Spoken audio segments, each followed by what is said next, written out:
The air in the ballroom was thick, a cloying blend of expensive perfume, wilting lilies, and the faint, metallic scent of unapologetic wealth. To Arthur Vance, it smelled like a gilded cage, and he was the one creature who did not belong. He stood near a marble pillar, a ghost in a polyester blend, watching the shimmering shoals of guests swim from one conversation to another. Their laughter was brittle, their smiles practiced, and their eyes, when they flickered over him, were uniformly dismissive.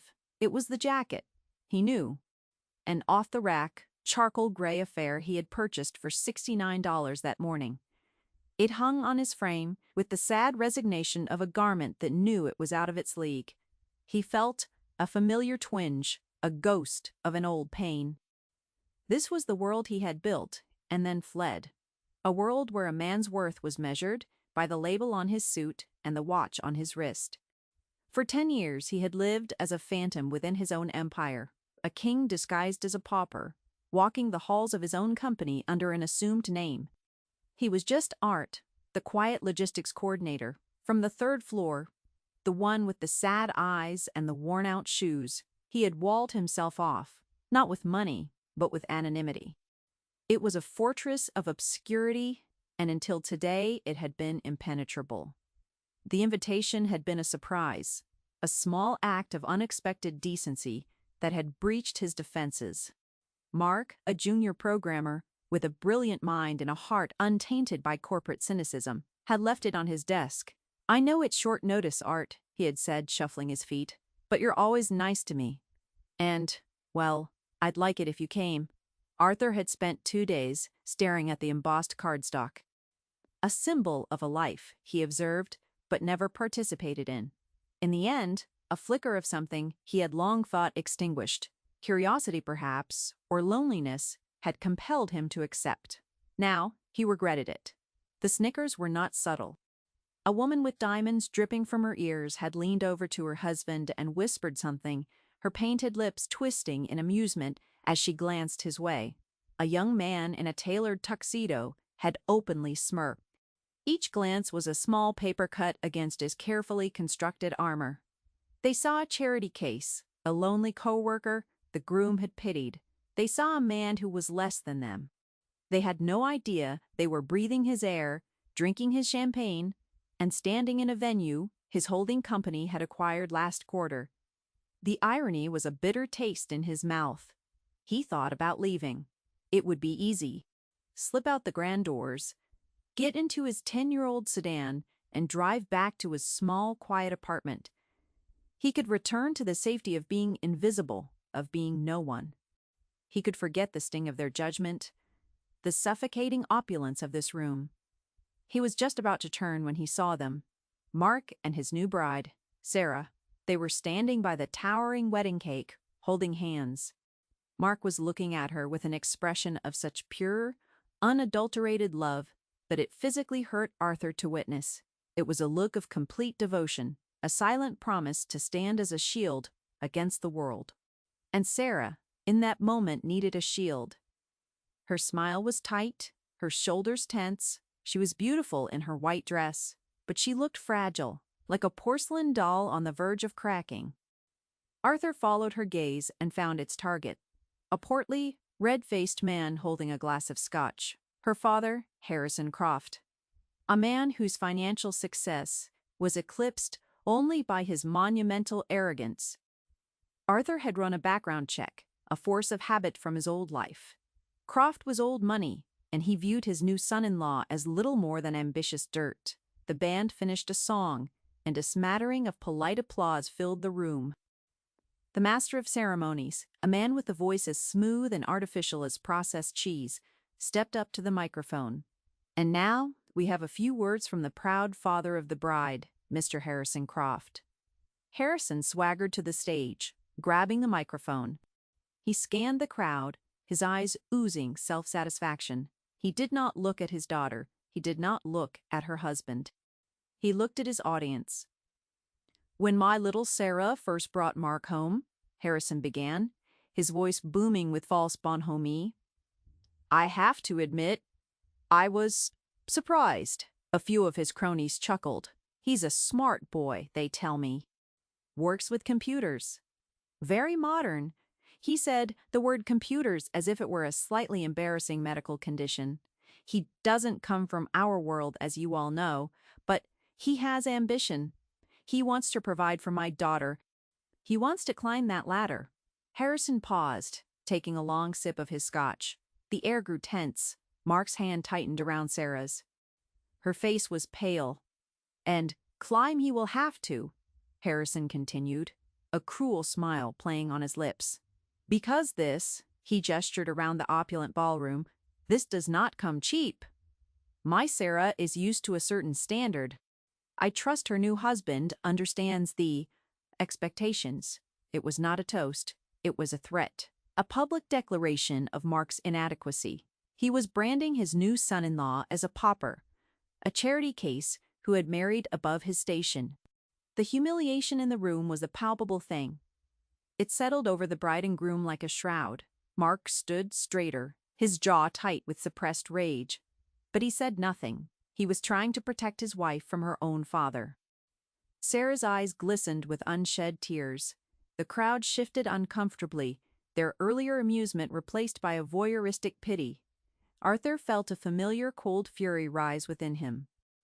It was the same fury he had felt 10 years ago in a boardroom when his partner, a man he had trusted like a brother, had stood with his fiancée and announced they were stripping him of his own company. The feeling of being publicly dismantled, of having your worth questioned by people who understood only the language of power and greed. He saw himself in Mark. He saw the same quiet dignity in the face of a cruel, unjust attack. The temptation to flee was immense. This was not his fight.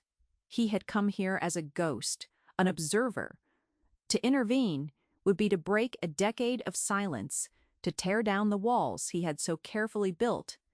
He could just let it go. Let the world be as it was, cruel, shallow, and unfair. His old self, the wounded, cynical man, screamed at him to run.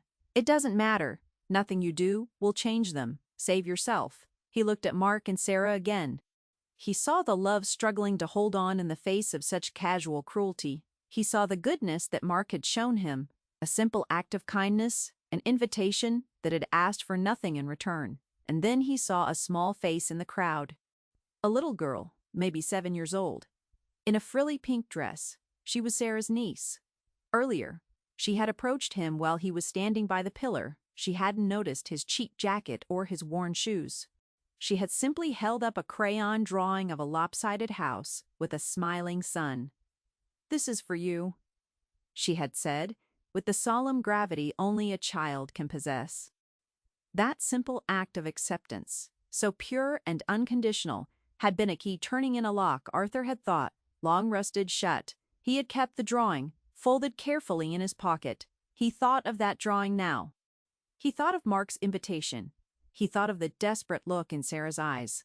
The old fortress of anonymity began to crumble. What was the point of his power, his wealth, his entire empire, if he stood by and did nothing while good people were being crushed? He had hidden from the world because he was afraid of being hurt again. But hiding, he suddenly realized, was its own kind of death. Harrison Croft finished his toast with a dismissive wave. To the happy couple.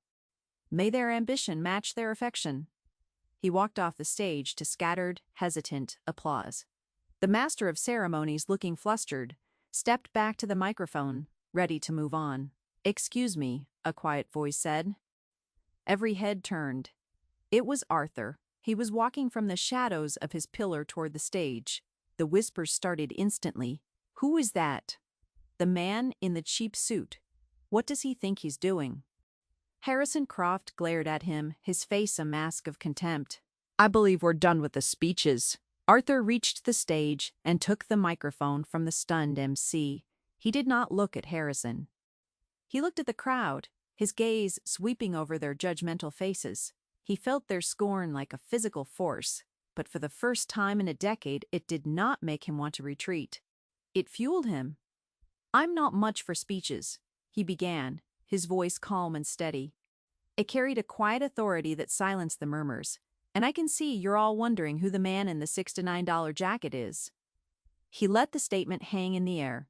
A few people had the decency to look ashamed. Most just stared, their curiosity piqued. "My name is Art," he said, turning his attention to the bride and groom. Mark's eyes widened in confusion. Sarah looked just as lost. "I work with Mark. I sit in a cubicle on the third floor, and I coordinate shipping logistics. He's one of the few people who bothers to learn my name. He asks about my weekend. He brings me coffee sometimes, when he's getting his own." Arthur paused, letting the simple image sink in. "I've worked in the corporate world for a very long time. It's a world that often rewards the loudest voice, the sharpest elbows, the most ruthless ambition. It's a world that can grind the decency out of a person. It can make you forget the value of simple kindness." He then looked directly at Harrison Croft, whose face was turning a dangerous shade of purple. "I've seen men who inherit fortunes and believe it makes them kings. I've seen men who measure their lives in stock prices and acquisitions.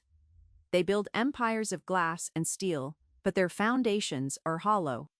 They are surrounded by people who fear them or want something from them, but they are utterly alone." He turned his gaze back to Mark. "Mark is not one of those men. In the 6 months I've known him, I have seen him share credit for his successes and take responsibility for his failures. I have seen him stay late to help a colleague who was struggling, with no thought of reward. I have seen him speak with respect to the janitors and the security guards, the people this world so often renders invisible." His voice grew stronger, resonating with a passion that had been dormant for years. Mr. Croft spoke of expectations. He spoke of the standard of living his daughter is used to. He implies that Mark is not enough. He is wrong. A collective gasp went through the room. Challenging Harrison Croft in his own arena was social suicide. "Character is not an asset class," Arthur declared, his voice ringing with conviction. "Integrity is not a line item on a balance sheet. And love, real love, is the one thing in this world that cannot be bought, sold, or leveraged." He let the silence stretch, holding the entire room captive. He felt a surge of power, but it was not the cold, calculating power of the boardroom. It was the power of truth, a feeling he had almost forgotten. He had their complete attention. The smirks were gone, replaced by expressions of shock and confusion. "I did not come here tonight as Art, the logistics coordinator," he said, his voice dropping slightly, drawing them in. "That's just a name I've been using for a while. A way to see the world without the filter of a balance sheet." He took a deep breath. This was it. The end of his exile. "My real name," he said, looking straight at Mark, whose jaw had dropped, "is Arthur Vance." The name hit the room like a thunderclap. Arthur Vance. The reclusive, almost mythical, founder of Vance Technologies, one of the largest and most influential tech firms on the planet. A man who had disappeared from public life a decade ago, presumed to be living on a private island or locked away in a high-tech bunker. A man whose net worth was a subject of fevered speculation, easily dwarfing everyone in the room, including Harrison Croft, by a factor of hundreds. Harrison's face went from purple to a pasty white. The glass of scotch trembled in his hand. The woman with the diamond earrings looked as if she might faint. "Mark doesn't just work with computers," Arthur continued, a faint wry smile touching his lips for the first time. "He works for my company. And for the last 6 months, I haven't just been his colleague, I have been his boss." He let that sink in, watching the gears turn in 100 calculating minds. He saw the shock morph into frantic recalibration. The man in the cheap suit was not a nobody. He was the somebody. Arthur raised his water glass, the only drink he'd allowed himself all night. "I came here tonight to celebrate the marriage of 2 wonderful people, but I also came here to make an announcement."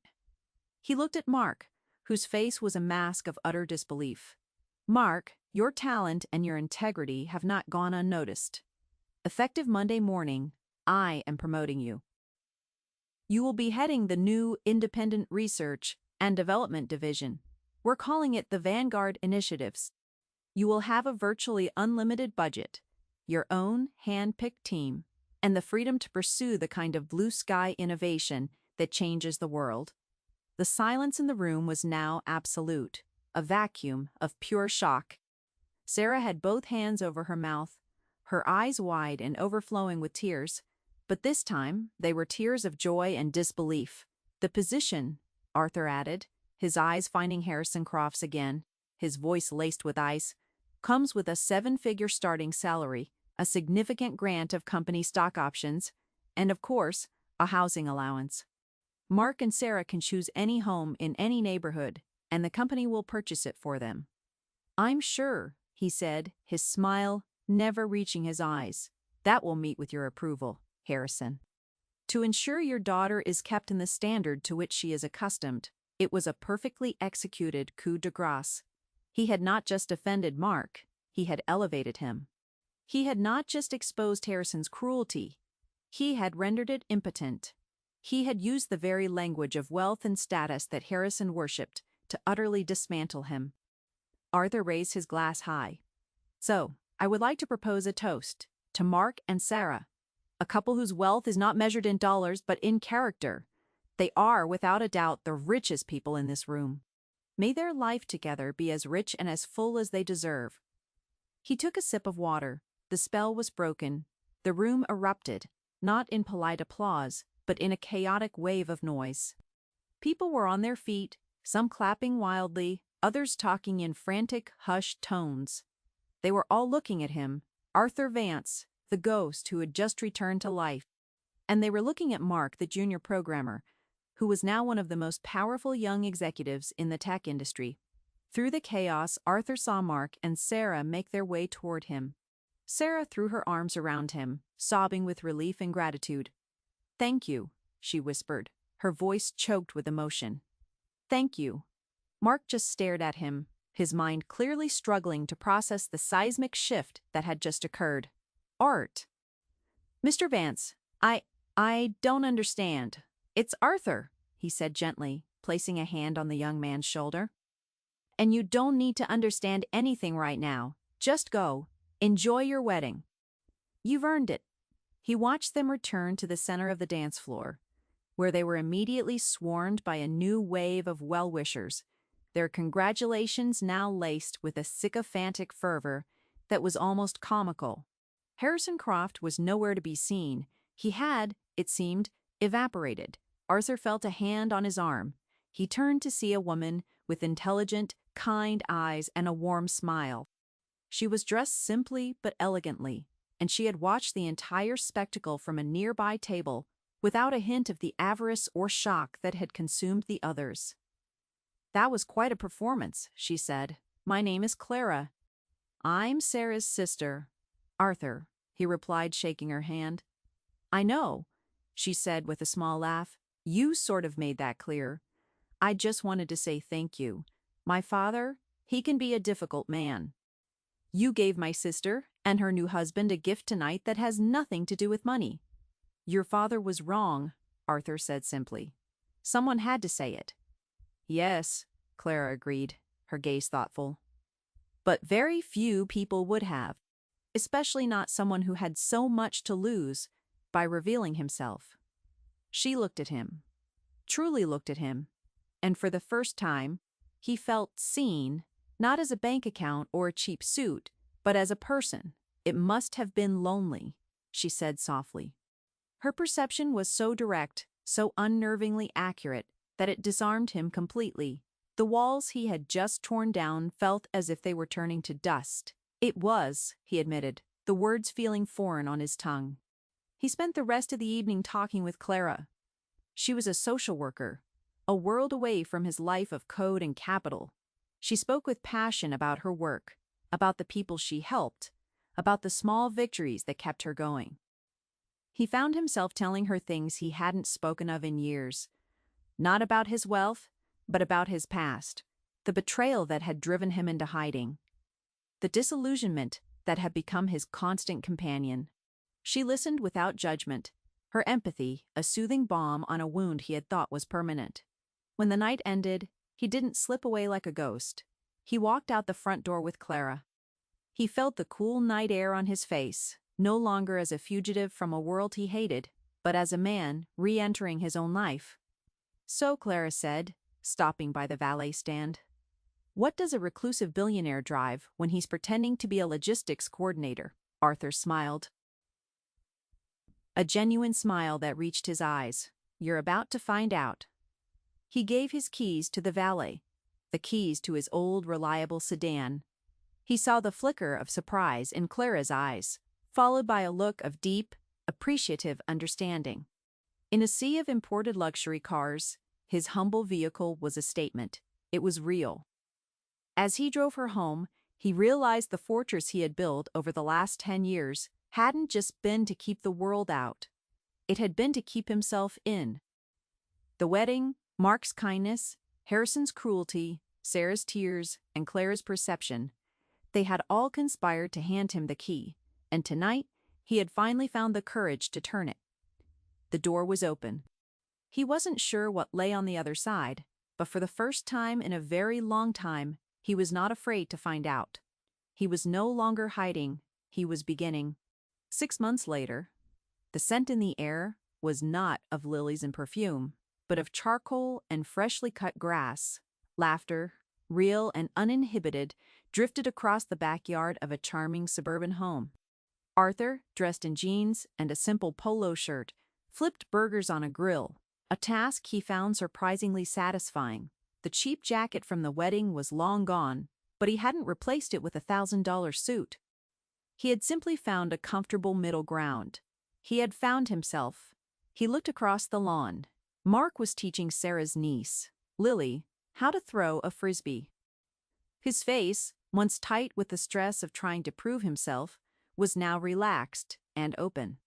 He was a natural leader, and the Vanguard Initiative was already making waves, attracting the brightest minds in the industry, all drawn by the promise of innovation, free from the usual corporate constraints. Sarah was sitting on the porch swing, talking with her sister Clara.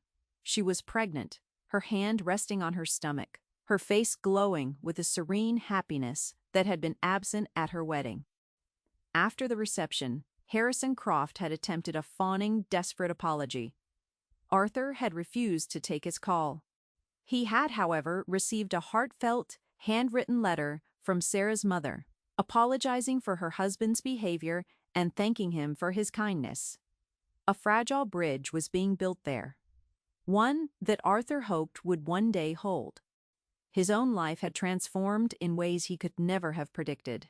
He had stepped back into the role of CEO at Vance Technologies, but on his own terms, the company culture began to shift, guided by his new philosophy. Integrity, collaboration, and employee well-being became priorities, not just buzzwords in a corporate mission statement. He started a foundation, run by Clara, which used the company's vast resources to fund community projects and social programs. His work had meaning again. His wealth had a purpose beyond accumulation. Clara came over to the grill, handing him a cold glass of lemonade. "The burgers smell amazing," she said, her smile as warm as the summer sun. Their relationship had blossomed slowly, cautiously, built on a foundation of late-night talks and shared values. She was unimpressed by his fortune, but captivated by his mind and his newly rediscovered heart. She grounded him, reminding him of the world outside the boardroom, the world he was now trying to help build instead of hide from. With her, he wasn't Arthur Vance, the tech titan, or Art, the lonely coordinator. He was just Arthur. "I was just thinking," he said, looking out at the happy scene before them, "about that night at the wedding." "Hard to forget," Clara chuckled. "My father still talks about it. I think he's framed your profile from the business magazines." "I almost didn't go," Arthur confessed, his voice quiet. "And even when I was there, after your father's speech, I almost walked out. I almost went right back to being a ghost." "What stopped you?" she asked, her expression serious. "He didn't have to think them," he said, nodding toward Mark and Sarah, "and a little girl's drawing of a lopsided house." He reached into his wallet and pulled out the small folded piece of paper. It was worn at the creases, but the smiling sun was still bright. Lily's drawing, he had carried it with him every day since the wedding. It was his reminder. A reminder that genuine connection was real, that kindness was not a weakness, and that true wealth had nothing to do with a bank statement. Clara looked at the drawing, then back at him, her eyes shining with emotion. You didn't just save them that night, Arthur. You think you revealed your identity to the world, but I think you revealed it to yourself. She was right. For 10 years, he had been defined by a betrayal, by what had been taken from him. He had let the cynical, grasping world he despised win by letting it shape him, by forcing him into a self-imposed prison of fear. But Mark's simple invitation had opened a crack of light. The cruelty he witnessed had forced him to choose a side. And in choosing to fight for someone else's dignity, he had reclaimed his own. He looked at the home before him, a home his company had bought, but that Mark and Sarah's love had filled. He looked at the family they were building, a family that had, improbably, welcomed him into its fold. He was no longer an observer, a ghost watching life from behind a one-way mirror. He was a participant. The steel walls of his fortress had not just been shattered. They had been reforged into the foundations of a new life, a life of purpose, connection, and a quiet, profound joy. He took Clara's hand, his fingers intertwining with hers. The past was a scar, but it no longer ached. The future was unknown, but it was no longer frightening. He was finally, truly, home.